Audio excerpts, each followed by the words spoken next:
ایک بزم کے اندر علی علیہ السلام سے سوال ہوا کون سے جانور بچے دیتے ہیں اور کون سے جانور انڈے دیتے ہیں؟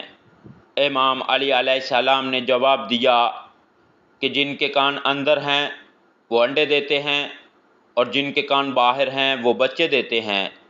وہ آدمی جواب سن کر بیٹھا تو ایک دوسرا آدمی کھڑا ہو گیا اور یہی سوال دہرایا کون سے جانور بچے دیتے ہیں اور کون سے جانور انڈے دیتے ہیں؟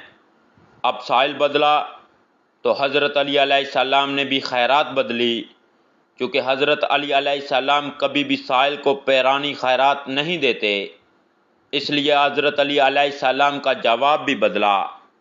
حضرت علی علیہ السلام نے جواب دیا سن، جو اپنے بچوں کو دودھ پلاتے ہیں وہ بچے دیتے ہیں اور جو اپنے بچوں کو غذا دانہ کھلاتے ہیں وہ انڈے دیتے ہیں۔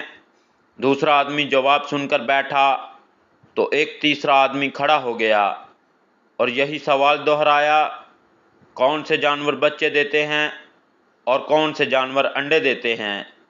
حضرت علی علیہ السلام مسکرائے اور کہا تیرے لیے بھی نیا جواب ہے، سن، جو اپنی غذا کو چبا کر کھاتے ہیں وہ بچے دیتے ہیں اور جو اپنی غذا کو صرف نگلتے ہیں وہ انڈے دیتے ہیں۔